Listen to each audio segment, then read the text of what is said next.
Bismillahirrahmanirrahim. Welcome to the online class of Lions School and College. Dear students, I am Jafar Iqbal with you. In our last class, we will learn how to make assertive into interrogative. Today we are going to learn how to make assertive sentence into exclamatory sentence. First of all, we need to know the structure of an assertive sentence. তো আমরা জানি সাধারণত assertive সেন্টেন্সে কী কী থাকে। Assertive সেন্টেন্সে সাধারণত subject, verb, তারপরে আমরা এখানে পাবো কি অ্যাডভার্ব, তারপরে আমরা এখানে অ্যাডজেক্টিভ। সাধারণত এরকমই অ্যাসার্টিভ সেন্টেন্স থাকে যেগুলো পরীক্ষায় আমরা দেখি, আমাদের পরীক্ষায় আসে অ্যাসার্টিভ থেকে কিভাবে এক্সক্লামেটরি করতে হয়। আমরা এরকমই একটা সেন্টেন্স পেয়ে থাকি। মনে করেন আমরা এখানে লিখছি উই আর ভেরি অ্যাটেন্টিভ। তাহলে লক্ষ্য করো সাবজেক্ট আছে, ভার্ব আছে, অ্যাডভার্ব আছে, তারপরে অ্যাডজেক্টিভ। তাহলে এখানে আমাদেরকে বলা হচ্ছে রুল নাম্বার 1-এর মধ্যে যে আর্টিকেল যুক্ত অর্থাৎ বাক্যে যদি এ থাকলে, তাহলে এখানে আমরা দেখছি এখানে সাবজেক্ট আছে, ভার্ব আছে, অ্যাডভার্ব আছে, অ্যাডজেক্টিভ আছে, এখানে আমরা আর্টিকেল দেখতে পাচ্ছি না। সুতরাং তাহলে এটা আমরা দেখতে পাচ্ছি এটা কোন রুলে? আর্টিকেল বিহীন। তাহলে এই সেন্টেন্সটা আমরা যে দেখতে পাচ্ছি এই সেন্টেন্সটাতে কোনো আর্টিকেল নাই। তা আর্টিকেল না থাকলে সেন্টেন্সটা কীভাবে আরম্ভ হবে? হ্যাঁ, এখানে দেওয়াই আছে। যদি বাক্যের মধ্যে অ্যাসার্টিভ সেন্টেন্সের মধ্যে যদি আর্টিকেল না থাকে তাহলে আমরা হাউ দিয়ে আরম্ভ করব। তাহলে হাউ লেখার পরে কি বলছে? অ্যাডজেক্টিভ। তাহলে অ্যাডজেক্টিভ কোনটা? আমরা এখানে দেখছি এটা হচ্ছে আমাদের অ্যাডজেক্টিভ। তাহলে আমরা অ্যাডজেক্টিভটা লিখব। তাহলে কি লিখছি? How attentive. তারপরে কি আছে? সাবজেক্ট। আমরা এখানে সাবজেক্ট দেখছি কি আছে? উই। তারপরে ভার্ব আমরা দেখতে পাচ্ছি। এরপরে আমরা নোট অফ ইন্টারোগেশন বিস্ময়সূচক চিহ্ন ব্যবহার করেছি। তাহলে এইখানে আমরা শুধু দেখতে পাচ্ছি এখানে এটা উঠে গেছে, ভেরিটা উঠে গেছে। অর্থাৎ অ্যাসার্টিভ সেন্টেন্সকে যখনই আমরা এক্সক্লামেটরি সেন্টেন্সে রূপান্তরিত করতে যাব, বাক্যের মধ্যে যেই অ্যাডভার্বটা থাকবে এই অ্যাডভার্বটা উঠে যাবে। সাধারণত এখানে আমরা ভেরি, সো, এক্সট্রিমলি, গ্রেটলি এই 4টা অ্যাডভার্ব সাধারণত বেশি দেওয়া থাকে, এগুলো থাকতে পারে। আরেকটা উদাহরণ দেখো, লক্ষ্য করো। মনে করে দেয়া আছে দে আর সো ক্লেভার, দে আর সো ক্লেভার। আবারও লক্ষ্য করো, তাহলে এখানে কোনো আর্টিকেল নাই, এখানে অ্যাডভার্বটা কি? সো। তাহলে নিয়ম হিসাবে প্রথমে কি বসবে? হ্যাঁ, প্রথমে হাউ বসবে, তারপরে কি দিবা? তারপরে অ্যাডজেক্টিভ। অ্যাডজেক্টিভটা কী ছিল? ক্লেভার। এখানে সাবজেক্ট কি? দে। তাহলে কি দাঁড়াচ্ছে? হাউ ক্লেভার দে আর। এভাবে করে আমরা যেই বাক্যের মধ্যে আমরা দেখব যেই অ্যাসার্টিভ সেন্টেন্সের মধ্যে কোনো আর্টিকেল নাই অর্থাৎ এ নাই, আর্টিকেল বিহীন, সেটা আমরা হাউ দিয়ে আরম্ভ করব। হাউ দেওয়ার পরে কি বসাবো? অ্যাডজেক্টিভ আনবো, তারপরে কি? তারপরে সাবজেক্ট, তারপরে ভার্ব, এবং বাক্যের শেষে আমরা একটা নোট অফ ইন্টারোগেশন অর্থাৎ বিস্ময়সূচক চিহ্নটা দিয়ে দেব। এরপরে আমরা দেখি এখানে কি বলছে। এখানে বলছে আর্টিকেল যুক্ত। দেখি, ইট ইজ এ নাইস বার্ড।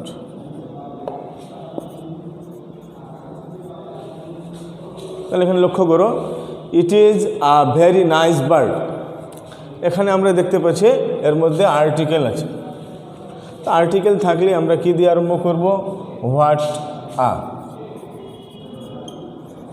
বরাবরের মতোই আমরা জানি যে অ্যাডভার্বটা কি করতে হবে? অ্যাডভার্বটাকে তুলে দিতে হবে। তাহলে এখানে ভেরিটা উঠে যাচ্ছে, কি থাকে? নাইস বার্ড, তারপরে সাবজেক্ট, তারপরে।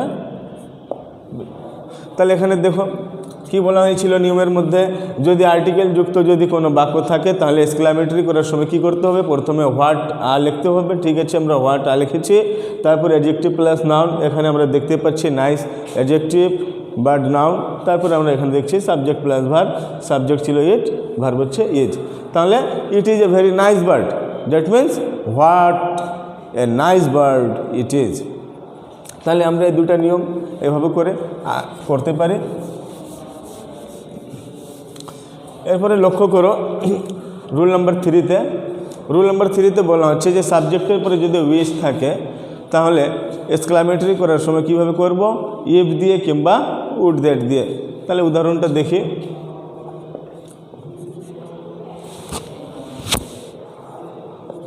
আই উইশ I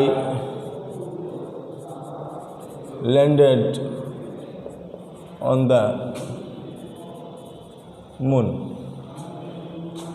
লক্ষ্য করো বলা হচ্ছে আই উইশ সাবজেক্টের পরে উইশ থাকলে এর পরিবর্তে তোমরা কি ব্যবহার করবা, ইফ ব্যবহার করবা, অথবা কি করতে পারো, উড দ্যাটও ব্যবহার করতে পারো। তাহলে ইফ যদি ব্যবহার করি তাহলে ইফের সাহায্যে করছি, আই উইশের পরিবর্তে ইফ দিলাম, তারপরে কি থাকলো পুরোটাই লিখে দেব, I wish I landed on the moon, বিশ্বসূচক চিহ্ন দিয়ে দিলাম। একইভাবে আমরা এটাকে আরেকভাবে করতে পারি, সেটা কি উড দ্যাট। হ্যাঁ, আমরা উড দ্যাটের সাহায্যেও এটা করতে পারি। তাহলে আমরা এটাকে আই উইশের পরিবর্তে আমরা উড দ্যাট ব্যবহার করলাম, তারপরে সাবজেক্ট। উড দ্যাটের মধ্যে সাধারণত কি হয়, সাবজেক্টের পরে কুড বসে। তাহলে এখানে যদি আমরা কুড ব্যবহার করি, উড দ্যাট ব্যবহার করার কারণে আমরা সাবজেক্টের পরে কি ব্যবহার করেছি, কুড। কুড ব্যবহার করলে ল্যান্ডেডটা প্রেজেন্টে চলে আসবে, যেহেতু আমরা জানি কুডের পরে ভার্বের বেস ফর্ম বসে থাকে। সুতরাং আমরা লিখতে পারি would that I could land on the moon.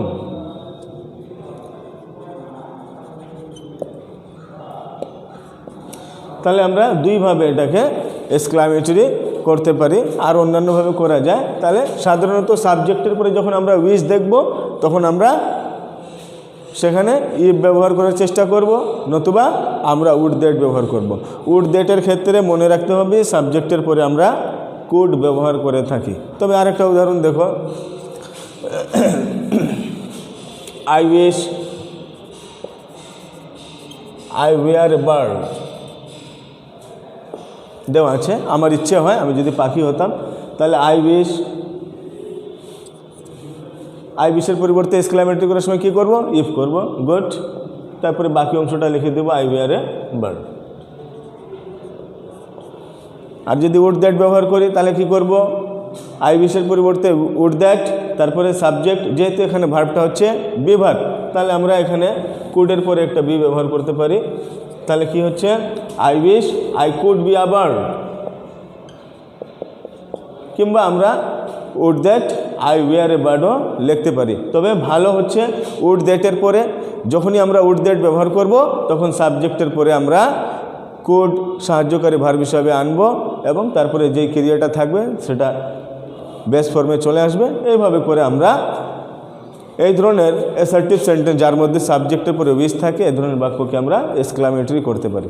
এরপরে রুল নাম্বার 4 লক্ষ্য করো, এখানে কি দেওয়া আছে, এখানে বলা হচ্ছে it is a matter of joy, it is a matter of joy that. যদি আনন্দের বিষয় হয়, ঠিক আছে, এটা আনন্দের বিষয় যে, তাহলে এই সমস্ত it is a matter of joy that এর পরিবর্তে তোমাকে কি লিখতে হবে, হুররে। তারপরে কি দিবা, নট অফ এক্সক্লামেশন। তারপরে এই সেন্টেন্সটাকে আমরা লিখব। দেখো উদাহরণটা লক্ষ্য করো, it is a matter of joy that he has on the match. Suppose এখানে আমি ব্যবহার করেছি বোঝানোর জন্য, তাহলে আমরা কি করতে পারি, it is a matter of joy that এর পরিবর্তে কি বললাম, যেহেতু আনন্দের বিষয় আমরা হুররে এখানে ব্যবহার করব। তারপরে কি করব, বিশ্বসূচক চিহ্ন দিব। দেওয়ার পরে এই যে শব্দটা অর্থাৎ হি, এটা আমরা এখানে এইচটা আমরা ক্যাপিটাল লেটার ব্যবহার করব। এখানে মনোযোগ থাকে যেন। হুররে দেওয়ার পরে নট অফ এক্সক্লামেশন দিব, তারপরে যে এই লেটারটা হবে এই লেটারটা কি হবে, ক্যাপিটাল লেটার হবে। তাহলে হি হ্যাজ অন দ্য ম্যাচ দিয়ে এবার আর নট অফ এক্সক্লামেশন ব্যবহার করব না, এবার কি ব্যবহার করছে, ফুল স্টপ। একইভাবে যদি এটা থাকে ইট is a matter of sorrow, ঠিক আছে, আমরা এখানে এভাবে করে করতে পারি, it is a matter of sorrow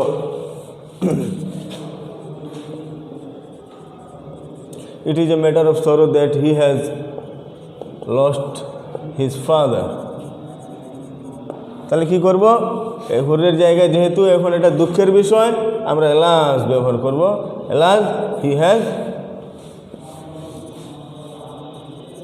lost his father.